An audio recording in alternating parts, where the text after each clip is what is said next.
What is going on, everybody? This is Raj from Eastside Rage, and this is what happens when you poorly market your game, don't give out review copies, people leave your company. You blame your game's failures on other companies saying YouTubers are being bribed, and when a bunch of YouTubers are saying the preview was horrible, and they were right about everything.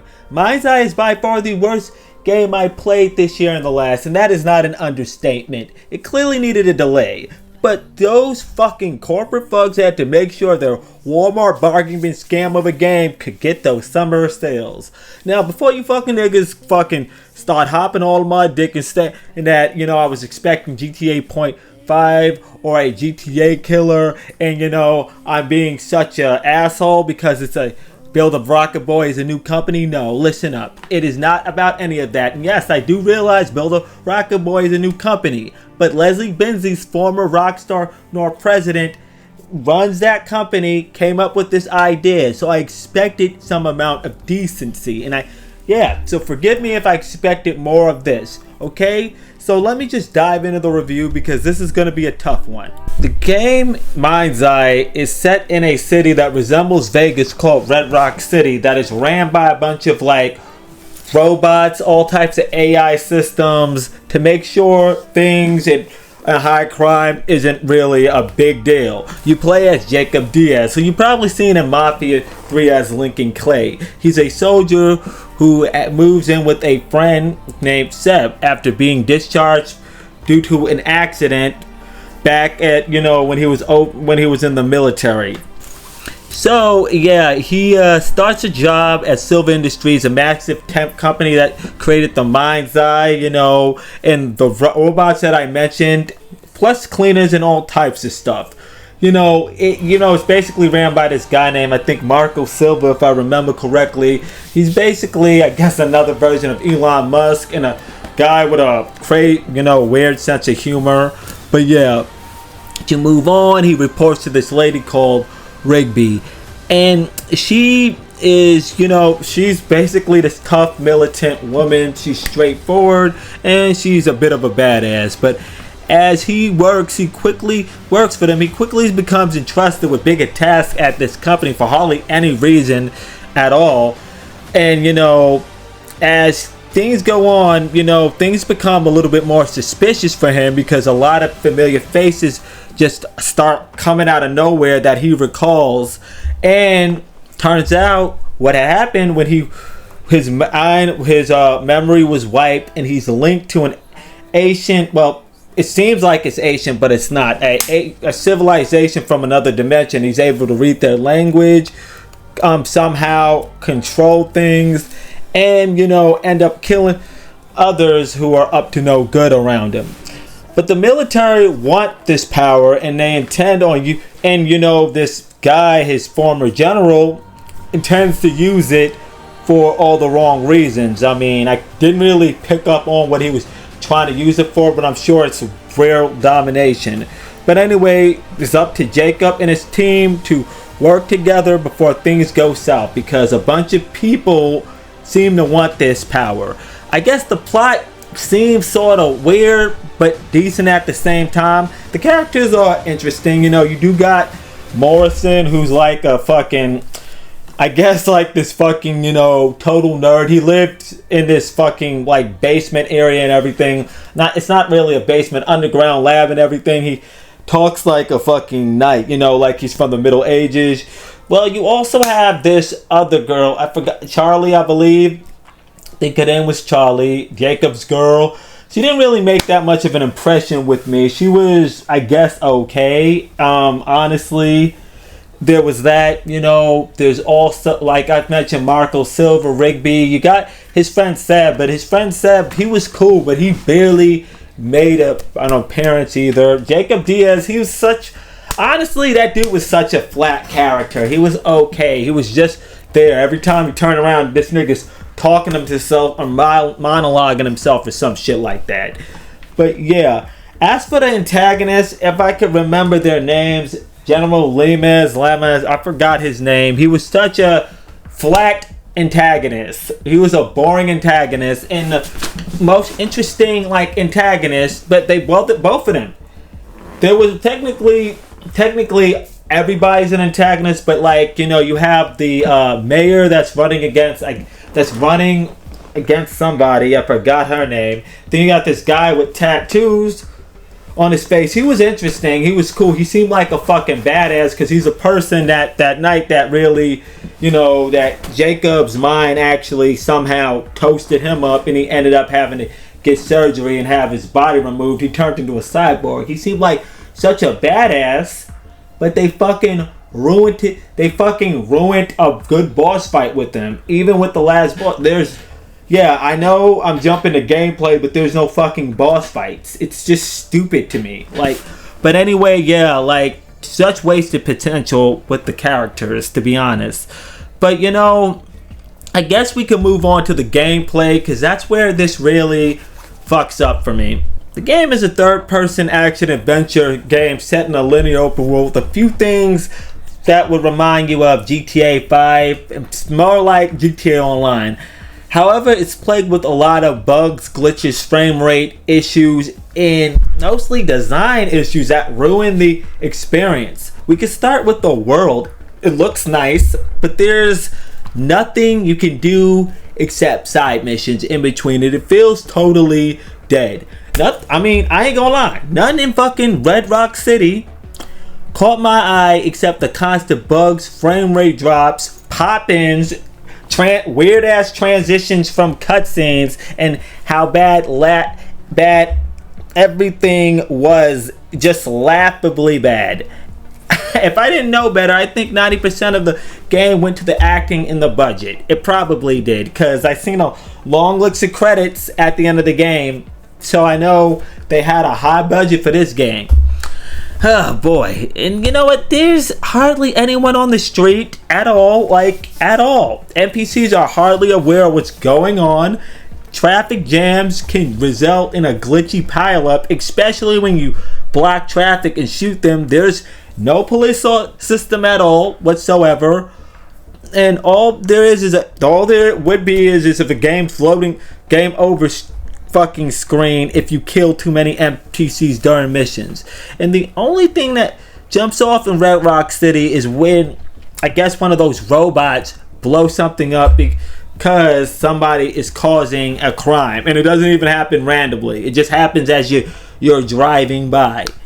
Not to mention, there's no map. Only a little fucking radar, little mini map while you're exploring.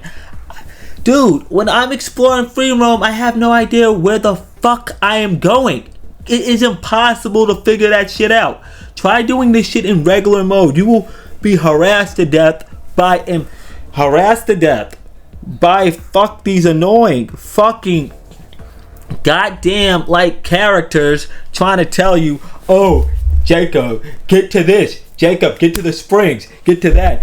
We need you. And if you do so, not listen, you will fail the mission despite there being no goddamn timer. Like what the fuck? What the hell? Like, bro, what? Like, so you made this world, but because it's linear, I'm not allowed to dick around in it. Are you fucking kidding me? Like, Jesus fucking Christ. Like, bro, you make this work. Like, come on, man. Like, okay, I'm gonna get to that later. Let me just get back on course. You know, there's also nothing to do at all but these weird side missions where you play the role of someone else doing something completely unrelated, and I think that has to do with that Everywhere project that we're talking about. You know, I think somebody made that. The world in this game feels less the world feels less dynamic than GTA 3 from 2001. No, probably the GTA clones from that time. Maybe Drivers feels better. Fucking True Crime Streets of LA feels on this level. That's how fucking basic and outdated it feels. And Jesus, there's also no stores, no guns, none of that. And none of that. You can't go shopping, can't explore, can't do anything. And before you Mindseye simps try to fucking say, it's Raj, it's a linear game. It's only for traveling from mission to mission, not exploring. Okay, then explain the Mafia series or LA Noire or other games, because you can explore in those games freely, level by level. I have a few things you can. Come on, freely, and they have a few things you can do in them. Like, come on, and not to mention there's a fucking map. Yes, so what's Mindseye excuse? Exactly. Stop making fucking excuses. God damn it. If you give me a world, I should be expect to enjoy myself. Like, come on. It's an open world game. Linear or fucking not. Jesus. Shouldn't be rushed mission to mission and play a fucking whack ass free roam feature that doesn't even have a map. Now, the combat is just shooting. It's okay, but yeah, and well, okay, the game does have a lot of weapons. You do get a mini drone that gets upgraded throughout the story, and however, I gotta say, there are dumb things that come with it. You can't blind fire, making it easier for enemies to hit you when enemies are around. Oh my god, if enemies get too close to you, you can't hit them either. You can't punch them or, hit them with no melee attack. You gotta back up and shoot. And if you gotta reload and you're out of ammo and you're low on health, which you would be a total fucktard to do because it's, ammo is everywhere. You're fucked harder than one of the celebs at Diddy's fucking freak off, bro. Reach for that baby oil and that lube and bend over. You a dingo and he fucked. There is also no combat role, so if you're by cover, you better just back up and shoot anything that gets towards you. Luckily there's auto aim. The enemy AI is on like a PS2 level. That's another issue. The enemies will stay in one spot or rush towards you. They will also spawn out of nowhere and start shooting you. It's not hard, no Diddy, but it is, aggravating, especially when there's hordes of enemy with drones blowing every fucking thing up. And don't get me started on how retarded the partners are. God, in this game, Jesus fucking Christ. No, I will get started. Jesus Christ, when they will literally get themselves riddled with fucking bullets, constant. Some won't take cover, some will get stuck, some when you let them when they're trying to take the wheel, they will sit here, crash into some shit and spin out of control and you blow up and you'll fail the mission. Whew, man. Jesus, man. I guess we can move on to the driving. The driving, it's alright, but it's very floaty, especially off-road, even when you have an off-road vehicle. And sometimes my car crash will result in a failed mission. Now, some of you might say, hey, just jack another car before that blows up. You see, I would. However, you can't fucking steal any fucking cars. God, for a game that has several cars and a few aircrafts, this is fucking stupid. There has been so many instances where my car caught a flat or is smoking and I can't get out the car. Not to mention sometimes the game locks you in the fucking car until you get to your destination. And if it doesn't, if that acts to fucking injury, you can't jump out unless it's a full stop. Like, so if the car is about to blow up, you might end up dying if they let you out.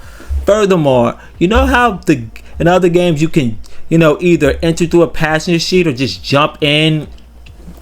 In this game you gotta enter through enter through the fucking driver's seat. Jacob will just use his instant transmission that he fucking somehow learned from Goku to get in if the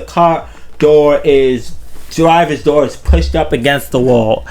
Like, really, what type of mouth breather thought this would be a good idea? I think these people, they hired a bunch of people down at a fucking group home, like a bunch of special kids, not at a group home, at a special kids at a fucking special ed class to put this fucking game together. That's how retarded it feels. Jesus, and not God. And also, first, you can't even fucking fire out your fucking vehicle. Nor does your partner do that, unless you're in one of those fucking goddamn, what is that called? Like one of those fucking turret trucks. That's it. Like, bro, like, come on. Like, if you're being pursued or on the run, they will not do that. And chases in this game are also fucking annoying and bugged. They could be in your field of vision, and if they are too far, if the game thinks they're too far away, game over. Also, this is not much of a complaint, but there are no motorcycles. I know it's not much of a negative, but almost every open world game has motorized vehicles have them. It's just very weird to me. I guess we could talk about the mission design, and my God, when they started off, okay, look, when I started the missions off, they were short and to the point when the game started. A little annoying, but to the point. But as the game progressed, they became long, repetitive, and boring. It's just driving to a location, you gotta blast 100 people with no type of variation. Now, I get games can get repetitive, but if you don't attempt to mix things up, it can be very fucking boring. It can be get really fucking redundant real fast. And before you say, oh, GTA, Saints Row, Mafia, you do all that, like Mafia 1 and 2, you do all that, yeah, but there's variation. There is different variation to it. Like, for example, in GTA 5, one mission I might be with Franklin shooting a bunch of fucking gangbangers because a deal went wrong. Then, I'm with fucking Michael, rescuing his family from, rescuing his daughter from shooting porn with his, with those fucking people. A few missions later, I'm, doing a heist. You don't do any of that. All you fucking do is fucking go to a place and have to shoot a bunch of fucking mercs or fucking gangbangers or robots, and that's it. That is literally how it fucking goes. And don't get me started on the last missions. Like, bro, like, dog. The last missions were just a nightmare. Very long, very like the last 6 missions. Very long, glitchy, broken, totally unfair, filled with some of the worst fucking checkpoints I've seen in a fucking game whatsoever. You fucking feel once they will put you almost back to where the level fucking started, bro. Like, Jesus Christ. Like, they got so lazy. No boss fights, no nothing. Just a bunch of fucking robots. That's it. It was such underwhelming. I mean, I can't really spoil the ending for you, but the ending was clearly rushed. Oh boy, man. Now, I mean, I know people.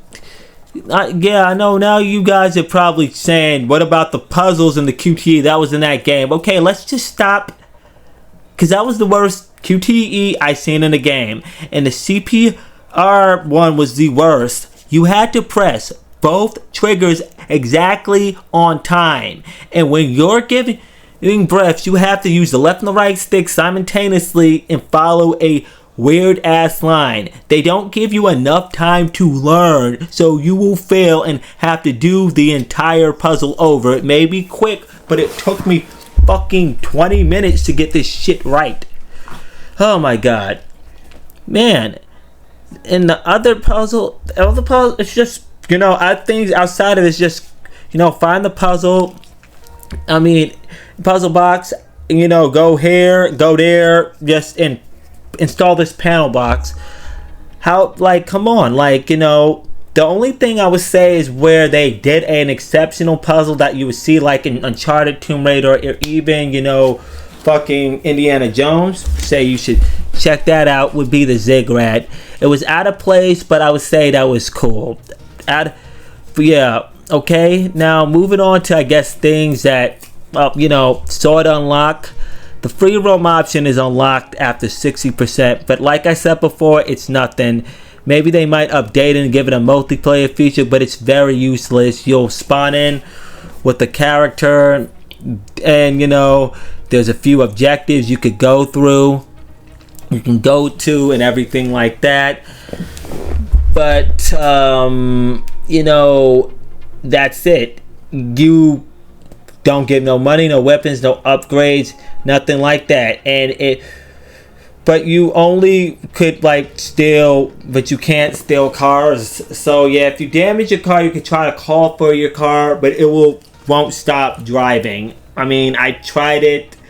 Sometimes it won't stop. This is like, GTA 4 multiplayer light, and only a modder, I would say, could make it interesting. Somewhat like GTA 5 online, but yeah, like a modder would have to do their thing. And and I see people making excuses for this game, trying to say it's gonna be like Cyberpunk, have this big comeback, it's gonna be amazing, just you wait and see. We're being too hard on it. With all due respect, shut the fuck up. Shut your stupid asses up. You're just naive and too easy to fucking impress. Even though, I was mad at CD Projekt Red, Cyberpunk 2077, when it first came out, even though it had a horrible launch, had fucking content in it. It was fucking had more potential. It had a lot of things. It had a major good team worth of developers. It was that, CD Projekt Red, even though they get on my fucking nerves, they that nigga. Fucking compared to fucking Build a Rocket Boy, I think, who's on the IO Interactive, they ain't shit. They're not shit. No, they're not. They're just like that fucking, fucking special ass, little ass boy in the back of the fucking classroom, bro. Like a fast lane full of slow fucking drivers. No, it ain't gonna happen. They might fix it over time. I see a few updates, yeah, but they might put out just some crap nobody fucking cares about, because it's clear, and this game will be just a generic, boring ass game. Miss me with that bullshit. Stop it. Now, moving on, I guess we could talk about graphics and the other things. The graphics look good, especially in cutscenes. However, the frame rate and how poorly optimized this game is really breaks the immersion. Like, dude, this game feels like is a good looking game, but it feels like a very cheap looking game at the same time. I've never played a game that feels like that. The game, also, even though it does look good, it lacks a great amount of detail in physics not really so much textures, but it feels very outdated. You could just watch a few comparisons on YouTube to Mindseye with older GTA games or games outside of GTA, and you'll be surprised that they are miles ahead. Even Driver 3 was ahead of that, was more realistic, and that game was known to be a flawed fucking game back then. As I mentioned before, there are several bugs and glitches from falling through the world, enemies and partners and NPCs spazzing out if you hit them, to Jacob getting stuck on something, to get stutters in and out of cutscenes, to running into invisible walls, to not being able to climb up something in the desert or whatever, or through cars going through each other, NPCs walking on air, cars spawning in the desert and crashing into everything, or spinning around when they're not supposed to be on the street or in locations they're not supposed to be at, or just a bunch of errors. It just makes me wonder if Build a Rocket Boy QA testers actually did their job and bug tested this game. No. And the music is very fucking boring. It mostly sounds like watered down techno music from GTA Online and Cyberpunk. There is no licensed music from real artists or no radio. which I find disappointing. And yeah, maybe it come to your surprise, but I love listening to music. I love listening to the radio on games or whatever, like to see what they got, and that was just a massive miss for me. And the sound design works when there's no issue, but I'll give them a pass for that. But I'm gonna just move on to my verdict. Build the Rocket Boys Mindseye is not a good way to start off a company. It's a very poorly marketed game that's very generic, glitchy, and has some of the most boring and broken missions, and tons of missing features, a very pointless open world, very buggy overall, just things that I haven't seen in a game. I mean, things I guess I just haven't really seen in the game in a really long time. It looks so good, like I said before, but feels so cheap. And I'd say it should have just been scrapped. The open world, I guess, should have just been scrapped and made to a level-to-level shooter. I get there's a decent plot and characters behind it with well-done cutscenes. Yeah, what I guess, okay, the dialogue wasn't all that special. Feels like AI made it, but yeah, look, overall, good characters, good cutscenes, a decent plot, I guess, but this isn't an interactive adventure game. It's not enough for me. So this is why I'm rating Mindseye a 3 out of 10, making it the worst game I reviewed on this channel.